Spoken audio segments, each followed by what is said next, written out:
우리가 지난주에 살펴본 말씀을 연결해서 보셔야 됩니다.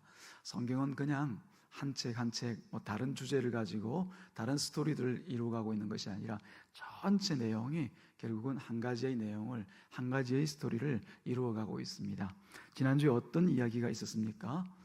열왕기하 1장에서 보니까 아시아 왕이라고 하는 사람이 이제 하나님을 경외하지 않는 그 모습을 통해서 우리에게 찔림을 주는 그런 말씀을 주셨습니다. 아시아 왕뿐이었습니까? 온 나라와 백성이 다 하나님을 경외하지 않는 그런 세대였다는 사실을 분명하게 보여주었습니다.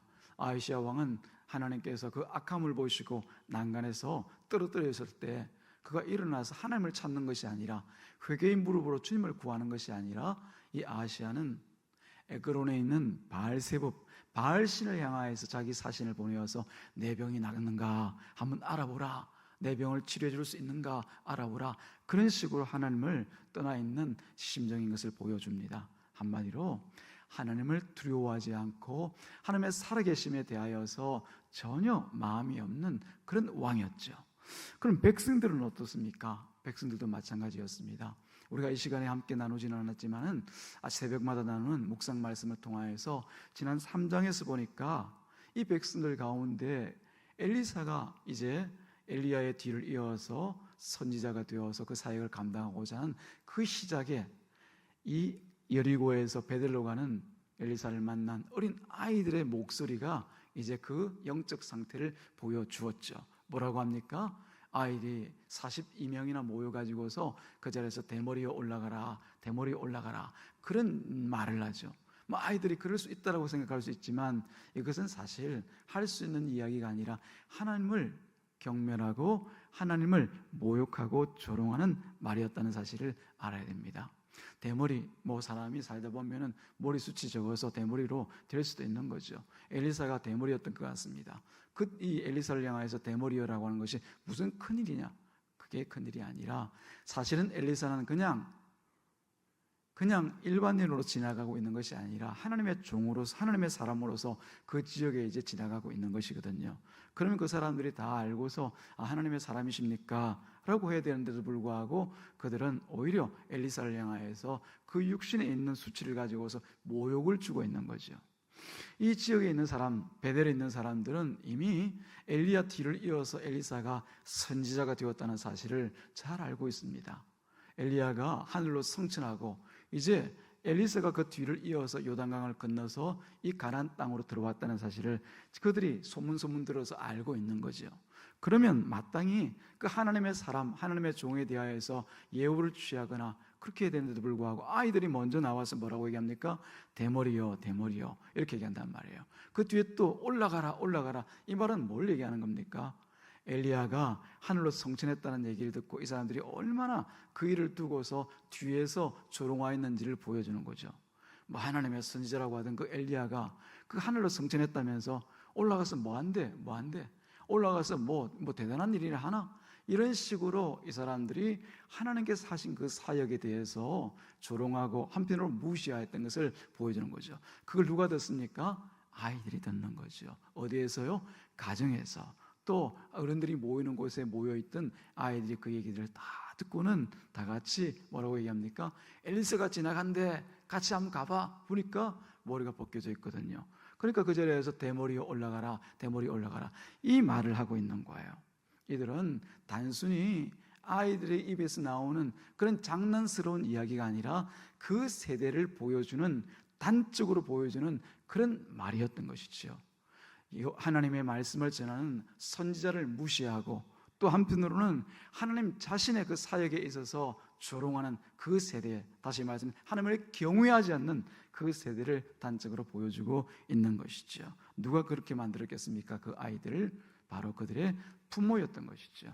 부모로부터 아이들까지 온 이스라엘 백성들이 하나님을 경외하지 않는 그런 백성이었다는 사실을 보여줍니다. 경외라는 말이 무슨 말인지 지난주에 충분히 우리가 같이 나누었죠. 하나님 살아계심에도 불구하고 죽은 자처럼 여기는 것, 그리고 하나님이 살아계신 그 하나님 앞에서 우리가 두려움을 가져야 됨에도 불구하고 전혀 두려워하지 않는 것, 그게 바로 경외하지 않는 그 세대라는 것을 말씀을 드렸습니다. 하나님께서는 그들에게 곰을, 암곰 2마리를 보내어서 찢어서 죽여버리십니다. 이게 바로 이스라엘을 향하신 하나님의 마음이었다는 것을 보여주는 것이죠.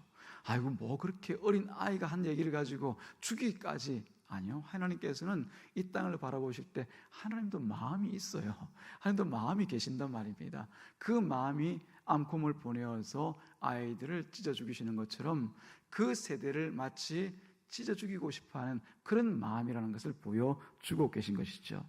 이처럼 이스라엘은 보기는 멀쩡하지만 하나님의 진노 아래 있다라고 한 사실을 우리가 앞선 말씀들을 통해서 볼 수가 있었습니다. 끝없는 타락의 나락이 펼쳐져 있는 그 이스라엘입니다.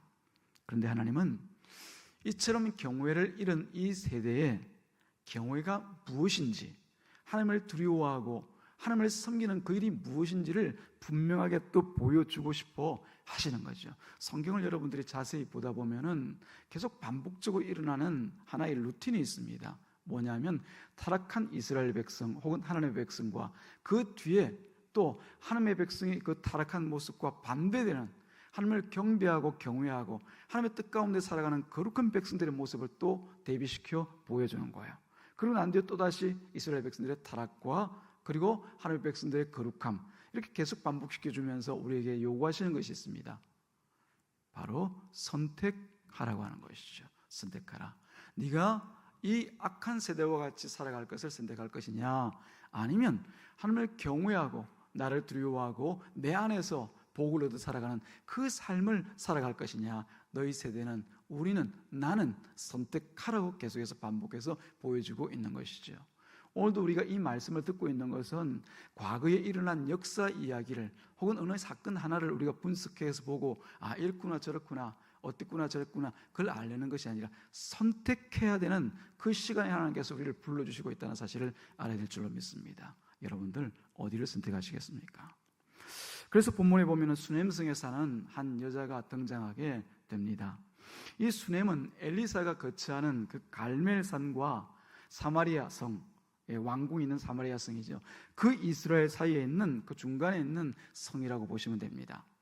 이 엘리사가 이제 엘리야의 자기의 바로 앞선 사역자였던 엘리야가 바알과의 전쟁에서, 바알과의 싸움에서 이겼던 큰 승리를 거두었던 그 갈멜산에 자기 거처를 가하고 거처를 정하고 살면서 이제 거기서만 있을 수가 없잖아요.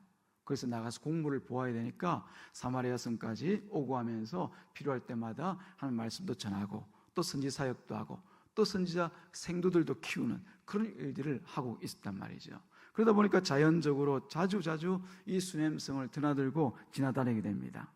그런데 그 수넴성의 한 여자가 엘리사를 집으로 청하여서 식사를 대접합니다. 그것도 모자라서 이제는 아예 그 집에 따로 방을 내어서 엘리사가 편하게 쉴 수 있도록 마련합니다. 자기 남편에게 이 엘리사는 하나님의 종인데, 하나님의 사람인데, 이분이 오가시면서 거처할 것도 필요하고 식사할 때도 필요한데 뭐 그냥 우리가 쓰는 데 같이 있는 것보다는 따로 방을 내어서 이분을 이렇게 우리가 배려하고 섬기면 어떻겠느냐. 남편도 그것이 좋다고 그렇게 말하고 난 뒤에 이제 그곳을 정기적으로 드나들게 되어지는 그런 형편이 됩니다. 그 여자에게서 왜 이런 일을 할 수 있었을까요? 바로 사람이 좋아서 그냥 지나가는 나그네가 불쌍해서 그런 것이 아니라 이 엘리사가 하나님의 말씀을 전하는 하나님의 사람이라는 사실을 알았기 때문에 그렇게 행동할 수가 있었던 것이죠. 그것을 인정했기에, 하나님의 종인 것을 인정했기에 그것이 가능한 일이었습니다. 그런 귀한 마음을 알고 이제 엘리사는 그곳에 머물면서 참 이 사람 하는 것이 귀하다, 그 배려가 고맙다, 그런 마음이 있지 않습니까? 그래서 여자에게 무엇이 필요한지를 묻습니다. 우리 읽지는 않았지만 13절 말씀을 같이 한번 보시겠습니까? 13절 같이 보겠습니다. 자, 찾으시고요, 같이 읽습니다. 시작. 엘리사가 자기 사환에게 이르되 너는 그에게 이르라. 내가 이같이 우리를 위하여 세심한 배려를 하는도다. 내가 너를 위하여 무엇을 하랴?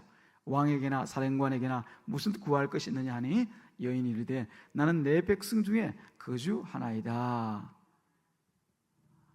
엘리사가 사실은 왕궁을 드나들면서 왕에게도 뭐 부탁할 말이 있으면 할 수 있는 사람입니다. 그리고 군사령관에도 마찬가지로 할 수 있는 그런 입장에 있어요. 앞선 전쟁에서 승리할 수 있도록 도운 일이 있기 때문에 충분히 그럴 권한이 있는 사람입니다. 그러다 보니까 내가 왕에게도 부탁할 수 있고 군사령관에도 부탁할 수 있으니까 네가 필요한 거 있으면 내게 말해라. 네가 아무 이유 없이 나한테 이렇게 귀한 이 섬김을 하겠느냐? 그 이유가 뭐냐? 말해보라. 얘기하니까 여인이 이르되 뭐라고 대답하고 있어요? 나는 내 백성 중에 거주하나이다. 이 말은 짧게 보면 무슨 말인지 잘 이해하기가 쉽지가 않습니다. 이런 말이에요. 나는 이미 하나님을 알았고 이 땅에 살면서 하나님을 알았고 내가 하나님을 믿고 사는 이것, 그리고 하나님을 믿고 살아가는 이 백성 가운데 사는 것만 해도 저는 충분합니다. 만족합니다. 이 말이에요. 충분합니다. 만족합니다. 그 어떤 인정이나 혹은 대가를 바라지 않았다는 사실을 알 수가 있죠. 여기서 우리는 하나님을 경외하는 그 사람의 특징이 무언가를 분명히 알 수가 있습니다. 경외 그냥 그 뜻만 보면은 하나님을 두려워하고 하나님을 사랑하는 것 정도로만 생각할 수 있는데 그 실제적인 모습이 무언가라고 하는 것을 분명하게 보여주고 있죠. 그 특징이 어떤 특징입니까? 하나님 한 분만으로 만족하더라는 거예요. 다른 무엇이 있어서가 아니라 하나님 한 분만으로 만족하는 것, 이게 바로 하나님을 경외하는 것이다라는 것입니다. 그 고백이 진정인 것은 사실은 말로만 되지 않지 않습니까? 이 시간 우리가 한번 하나님이 어떤 분인지 하나님으로 만족하십니까? 물어보면 아마 여러분들 다 이구동성으로 그렇죠, 뭐 하나님 한 분만으로 만족하죠. 그렇게 대답할 거예요. 제가 잘 압니다. 예, 저도 그렇게 대답할 거고요. 누가 저는 하나님 말고 다른 것도 필요해요, 그런 말 하겠습니까? 그런데 중요한 것은 그 입에서 나오는 말만이 아니라 우리 삶과 그리고 행동의 고백을 통하여서 드러나는 그 경외, 그 진정한 고백이 우리 가운데 있어야 되는데 이 여자가 그것을 보여주더라고 하는 거예요. 어떤 대가나 자랑을 바라지 않고 오직 살아계신 하나님을 사랑해서 그 사랑으로 하나님의 말씀을 전하는 이 하나님의 사람 엘리사를 섬기더라고 하는 거예요. 이거예요. 이것이 바로 경외입니다. 그 귀한 고백을 듣고 난 후에 엘리사의 사환인 이 게하시가 그녀에게 아들이 없습니다. 이제 여자가 물러가고 난 뒤에 엘리사에게 살짝 귀속말로 얘기했겠죠. 사실은 이 집에 아들이 없습니다. 지금이 아마 아들, 딸 가릴 것 없지만 뭐 아들, 딸 없다 하더라도 또 그게 무슨 큰 상관이 있습니까만은 하나님 주시는 대로 살아야죠. 그러나 그 당시 아들이 없다라고 하는 것은 여자에게는 수치요 혹은 장래에 대한 소망이 없는 이런 치명적인 일이거든요. 그 일에 대하여서 누가? 이 엘리사의 사환인 게하시가 와서 엘리사에게 귀속말로 얘기를 하는 거예요. 아들이 없어요. 남편 벌써 늙어가지고 아들 낳을 그런 소망이 없어요. 그러니까 이 엘리사가 나가서 어떻게 합니까? 하나님께 무릎 꿇고 기도했겠죠. 기도하고 난 뒤에 과연 그 집에 아들이 있을 것이라는 그 예언의 말을 수넴 여자에게 말하는 거예요. 여러분 오해하고 착각하지 마십시오. 엘리사가 무슨 큰 능력이 있어가지고서 이 여자에게 말만 딱 떨어지니까 그 여자에게 그대로 이루어졌다. 이건 미신이에요. 그건 사람에 대한 맹종이고 미신입니다. 엘리사가 하나님께 나아가서 하나님, 이 가정에 아들이 없다고 합니다. 이거 어떡할까요? 어떻게 했으면 좋을까요? 그렇게 기도하고 간구할 때 하나님께서 그래, 나도 안다. 내년 이맘때에 이 가정에 아들을 내가 줄 거야. 네가 가서 그 말 전해. 그 말 듣고 이제 엘리사가 가서 이제 네가 잉태하고 내년 이맘때가 되어지면은 이제 네가 아들을 얻게 될 거야. 그 말을 전하는 것이죠. 이것을 두고 보면은 우리가 과연 하나님의 말씀 하나에 거짓이 없다는 것을 우리가 알 수가 있습니다. 우리가 아노니 하나님을 사랑하는 자, 곧 그의 뜻대로 부르심을 입은 자들에게는 모든 것이 합력하여 뭘 이룬다고요? 하나님의 선을 이루느니라. 이 여자가 말하지 않습니다. 보면은 자기 인생에 가장 중요하고 급한 문제 같은 아들이 없다는 그 사실을 자기 입으로 말하지 않아요. 그저 나는 하나님 한 분만으로 만족합니다. 하나님을 경외하는 마음으로, 하나님을 사랑하는 마음으로 저는 그저 그 일을 하고 살아갈 뿐입니다. 저 하나님 믿었어요.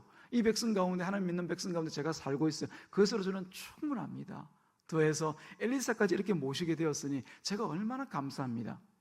그 마음 가운데 있는 그 소원을 오히려 옆에 있는 게하시가 와서 알려주고, 그 게하시를 통해서 엘리사가 기도하니까 그 가정에 아들이 생기게 되는 거죠.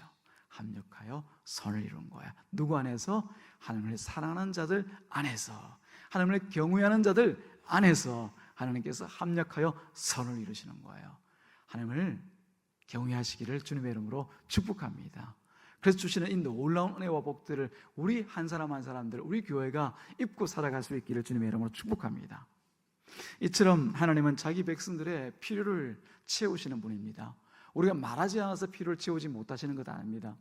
우리 입으로 내지 않아서, 구하지 않아서 우리 필요를 못 채우시는 분이 하나님이 아니죠. 다 아시고 우리 필요를 이미 다 채우고 계셨지만 더 필요한 것이 있으면 언제든지 채우시는 분이 우리 하나님입니다. 그런데 보니까 이 하나님으로부터 진정 그 필요를 체험을 받는 사람들은 따로 있어요. 이게 중요합니다. 다 그런 필요를 체험을 받는 것이 아니라 따로 있더라는 거예요. 어떤 사람입니까? 날마다 하나님 앞에 나와서 주세요, 주세요, 달라, 달라 하는 그런 사람입니까? 아니잖아요. 누구입니까? 나는 하나님 한 분만으로 만족합니다. 오직 주님을 사랑하는 마음으로 내 삶이 주님을 사랑하는 그 삶 가운데 있습니다. 그렇게 고백하는 그 사람에게 하나님께서 필요를 다 채워주시더라는 거예요. 어떻게 하지 않아도, 말하지 않아도 하나님께서 채워주시더라는 겁니다. 이런 은혜와 복이 여러분 가운데 있기를 주님으로 축복합니다. 그런데 중요한 것은 성경에서 이 사람을 왜 들어서 이 얘기를 하느냐? 하나님을 경외하는 모습이 이 모습이더라고 한 거예요. 자신께, 하나님께 자신의 모든 것을 진정으로 드리고 헌신하는 그 사람이 경외하는 사람이더라고 한 거죠.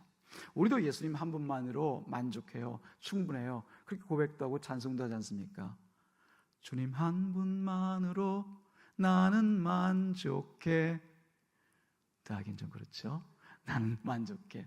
주님 한 분만으로 만족해. 우리도 그렇게 고백할 수 있어야 될 줄로 믿습니다. 그렇게 살면 사실 주님만으로 충분합니다. 고백은 그렇게 하지만 그렇게 살다 보면은 좀 뭔가 부족한 것 같고, 이렇게 살아도 되나? 그런 마음이 자꾸만 우리 가운데 찾아옵니다. 이거 괜히 내가 하나님 믿는다고 어리석게 살아가는 거 아니야? 믿는 건 믿는 거고 내가 할 일은 또 내가 따로 해야지. 그거 아니야? 그게 바로 북이스라엘 백성들, 아시아 왕의 하는 일들이거든요. 그렇게 여겨지겠지만 바로 하나님 한 분만으로 만족하는 그 사람을 하나님께서 모든 필요를 채워가시고 있다는 사실을 다시 한번 확인하실 수 있기를 주님의 이름으로 축복합니다. 하나님으로 인해서 그 큰 기쁨을 누리는 이 수넴 여자입니다. 그런데 그 사랑스러운 아들이 그만 죽어버립니다. 그 하나님께 주신 아들을 사랑하고 귀히 여긴 만큼이나 그 마음의 고통과 절망이 얼마나 컸을까요? 차라리 없었다면, 차라리 사랑이라도 하지 않았다면, 귀하지는 않았다면 그 마음의 고통이 덜할 것 같습니다. 그런데 너무나 고통과 그 절망이 큽니다. 이때 성경은 우리가 읽었던 18절부터 37절 말씀을, 우리가 사실 이런 본문, 지금까지 읽으면서 이렇게 긴 본문을 읽은 적이 자주 없어요. 오늘 굉장히 긴 본문을 읽었습니다. 제가 끊을 수가 없었거든요. 왜냐하면 그 18절부터 시작해서 37절까지 이 본문 말씀 하나 가운데 하나님께서 주목하게 하시는 중요한 포인트가 있더라는 거예요. 여러분들도 찾아오셨습니까? 여러분들 발견하셨습니까? 그게 뭐였을까요? 바로 이 수넴 여자의 동선입니다. 동선. 움직이는 그 발걸음들이 어디를 향하고 있는가를 자세하게 보여주는 거예요. 딱 한마디로 끝낼 수 있습니다. 아이가 죽었는데 엘리사를 찾아가서 엘리사가 기도하니까 이 아이가 살아나더라. 살아나서 끝. 이런 끝인데도 불구하고 보니까 구구절절 이 여자가 말하는 것과 행동하는 것과 그 모든 동선 하나를 세밀하게 기록해 놓고 있더라는 거예요. 뭡니까? 하나님께서 보라는 거예요. 누구에게? 오늘 저와 여러분들에게. 이 수넴 여자의 그 동선을 네가 살펴보고 내가 너에게 뭘 선택하기를 원하는지를 다시 한번 확인해 보라고 하는 것이죠. 한번 봅시다. 여자는 그 절망에 머물러 있지 않고 곧장 하나님의 사람 엘리사를 찾아갑니다. 단지 머리로만 이래야 되겠다 저래야 되겠다 생각하는 것이 아니라 직접 그 발을 움직여서 엘리사에게로 갑니다. 남편에게도 말하지 않습니다. 곧장 엘리사에게로 달려갑니다. 엘리사의 사환 게하시, 사실은 엘리사와 직접 얘기한 경험보다는 게하시를 통해서 주고받고 했던 그 대화가 더 많을 거예요. 직접 얘기하는 것보다. 옆에 사환이 있으니까 엘리사도 사환을 통해서 여자에게 얘기하고, 이 수냄 여자도 마찬가지로 게하시에게 저 이랬으면 좋겠는데요, 오늘 오셔서 식사 좀 하셨으면 좋겠는데, 아마 게하시를 통해서 그런 교통이 있었을 거예요. 그럼에도 불구하고 이 게하시조차도 패스합니다. 곧장 어디로 가요? 엘리사에게로 달려갑니다. 오직 엘리사만 찾습니다. 엘리사를 만난 수냄 여자는 비로소 자신의 형편과 사정을 아뢰는 것이죠. 내 아들이 죽었습니다. 주시지나 마시지. 주시고서는 왜 이처럼 내게 큰 슬픔과 고통과 절망을 주십니까? 보십시오. 이것을 한번 보십시오. 이처럼 아들이 죽었음에도 불구하고 남편에게 먼저 가서 상의하고 의논하지를 않더라는 거예요. 다만 그 남편이 물을 때 평안이라고 얘기합니다. 아무 일 없다는 얘기죠. 아무 일 없어요. 자기가 부리는 그 종에게도 의지하지를 않습니다. 자기 나귀 한 마리, 남편이 내어준 나귀를 타고 가면서도 그 종에게도 이렇다 저렇다 이런 방구를 하지 않습니다. 가는 동안. 그리고 엘리사의 사환인 게하시에게도 가서 청탁 부탁하지 않습니다. 그들은 수냄 여자가 찾는 대상이 아니었기 때문이지요. 오직 하나님의 말씀이 있는 하나님의 종에게 나아가서 하나님을 만나는 것, 그것 외에는 다른 길이 전혀 없다는 것처럼 거의 맹목적으로 한 걸음으로 그 달려나가는 걸음을 여러분 한번 보시기를 바랍니다. 어디를 향합니까? 하나님에게로. 하나님의 말씀이 있는 하나님의 사람 엘리사를 향해서만 돌진해 나가고 있지 않습니까? 이 수냄 여자의 동선을 여러분들이 기억하셔야 됩니다. 일관적입니다. 좌로 갔다가 우로 가고, 우로 갔다가 좌로 가고, 그리고 다시 좌로 가는 것이 아니라 처음부터 끝까지 한 방향으로만 정해서 가고, 그 방향이 도무지 좌지우지되지 않고 혹은 뒤로 물러서지 않고 앞으로만 직진하고 있더란 말입니다. 우리는 작은 일에도 얼마나 우왕좌왕합니까? 이 선택 저 선택, 많은 선택이 있는 것처럼 그 선택 앞에서 이럴까 저럴까 혹은 하지 못하고 그냥 지나버리고 말 때가 얼마나 수없이 많습니까? 좌고우면하다 보면은 어느 때인가 보면 때가 지나고 시간이 다 지나 있을 때가 자주 있습니다. 마치 우리가 하나님 외에도 다른 방법이나 다른 길이 있는 것처럼 그렇게 우왕좌왕 좌고우면을 하면서 살아가더라는 거죠. 물론 안 그러신 분도 계시겠지만 그런 분이 계실 것 같기에 제가 말씀을 드리는 거예요. 그러나 우리가 보는 바와 같이 이 수냄 여인을 통해서 하나님께서 보여주시고자 하시는 이 경외를 잃어버린 세대 가운데 진정한 경외는 오직 한 방향, 하나님께 나아가는 그 한 방향만 나아가는 것이 경외더라라고 하는 거죠. 왜요? 하나님께서 살아계시니까요. 죽지 않으셨으니까요. 하나님께서 마치 살아계시지 않고 죽은 분 같으면 그분에 대해서 우리가 나아갈 필요가 뭐가 있겠습니까? 그러나 살아계신 그 하나님을 향하여서 나아가는 그 길만이 우리가 살 길이고 우리가 믿음 가운데 흔들리지 않고 나아갈 수 있는 그 길이기 때문에 가는 것이죠. 엘리사는 비로소 사정을 듣고서야 자신의 지팡이를 들고 가서 아이의 얼굴에 얹어 놓으라 얘기합니다. 그럴듯한 얘기지 않습니까? 그죠?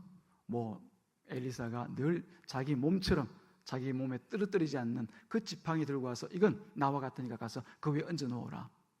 그것으로도 이 수냄 여자는 만족하지 않습니다. 그거 대충 하면 되지가 아니지요. 오직 한 가지에 그냥 꽂혀서는 그곳에서 떠나지를 않습니다. 그 말을 듣고도 수냄 여자는 꼼짝하지를 않고, 아니 지팡이가 아니라 무엇이든지 다른 무엇도 의지하지 않고자 하는 그 수냄 여자의 결의를 볼 수가 있는 거죠. 엘리사가 직접 아이에게로 가주기를 바라고 있습니다.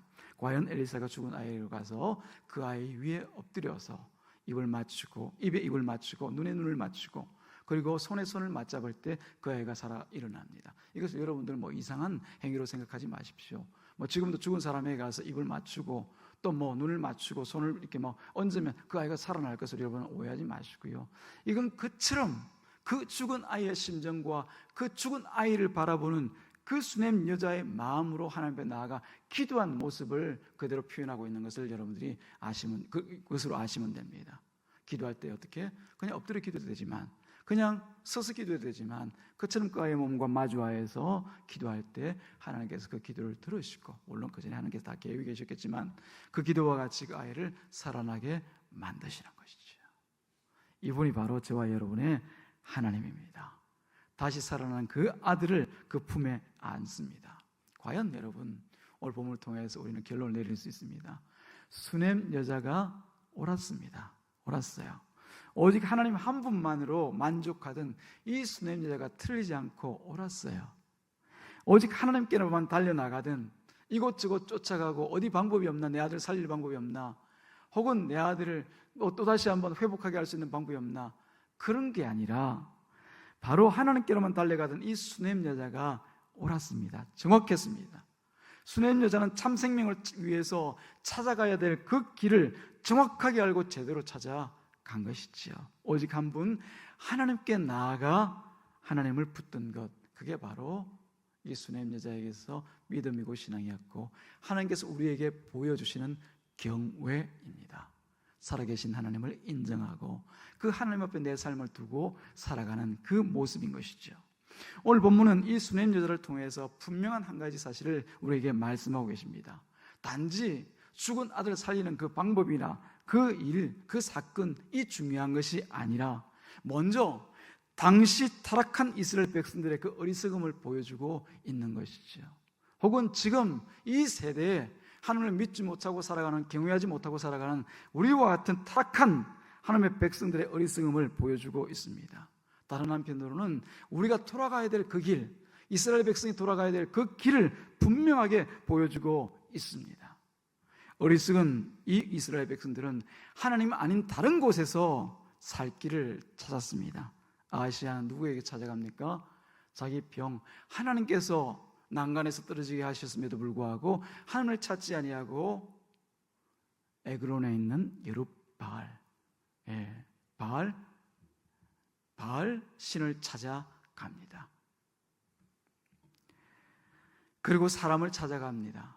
그리고 또 더해서 자기 생각을 따라서 시시각각 자기 소견이 옳은 대로 찾아가는 것이죠. 그런 이스라엘 백성들에게 하나님은 이 수넴 여자의 동선을 자세하게 보여주십니다. 우리도 오늘 충분하게 자세하게 보았습니다. 그리고 그들이 틀렸다는 사실을 우리에게 분명하게 깨닫게 하십니다. 수넴 여자가 옳았어요. 오직 하나님께만 삶과 생명의 있음을 깨달아 알고 하나님께만 돌진하여 나아가던 이 수넴 여자가 옳았다는 사실을 우리 가운데 보여주고 있는 것이죠. 그리고 또다시 우리에게 하나님은 재우쳐 물으십니다. 이 자리에 계신 무세부지하셔서 이 자리 가운데 여러분 한 사람 한 사람의 입구와 그 마음의 중심을 보고 계신 하나님께서 묻고 있어요. 너 어느 길을 선택할래? 너 어디로 갈래?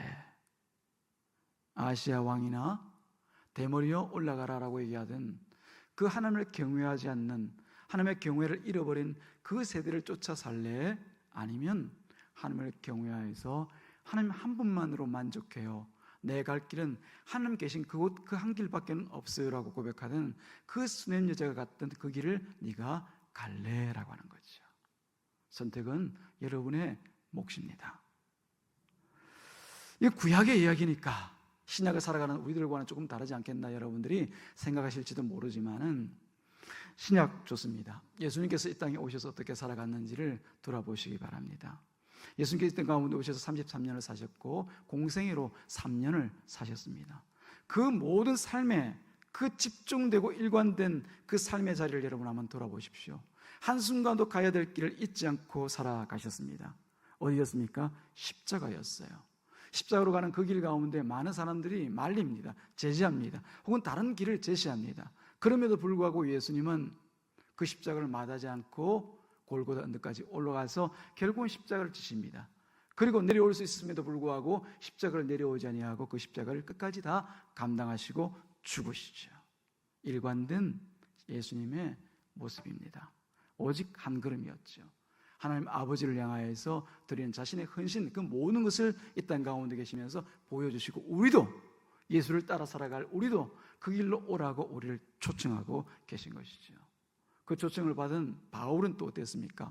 바울도 그랬죠. 수많은 길이 있고 수많은 선택지가 있는 것처럼 보였지만 바울에게는 오직 하나의 선택지밖에 없었습니다. 내가 로마도 보아야 하리라. 오직 성령이 너희에게 임하시면 너희가 권능을 받고 예루살렘과 온 유대와 사마리아와 땅끝까지 이르러 내 증인이 되리라 말씀하신 그 주님의 약속의 말씀을 붙들고 끝까지 복음을 위하여서 가던 길을 멈추지 않고 그 모든 동선이 주님께서 가셨을 법한 그 동선과 맞추어 살아갔던 것이 사도 바울 아니었습니까? 저는 저와 여러분들의 동선, 우리가 살아가는 그 삶의 모든 삶의 자리가 이와 같은 동선이 되기를 주님의 이름으로 축복합니다. 그래서 우리에게 진정 있어야 될 것은 악한 하나님을 경외하지 않는 그 세대 가운데 주신 하나님의 그 찢어지는 마음이 아니라 우리를 향해서 너 뭘 바라니? 뭘 더 해줄까? 뭐 더 하고 싶니? 라고 하는 그 주님의 은혜와 복을 누리며 살아가는 저와 우리 가정과 우리 교회가 되어지기를 주님의 이름으로 축복합니다. 기도하겠습니다.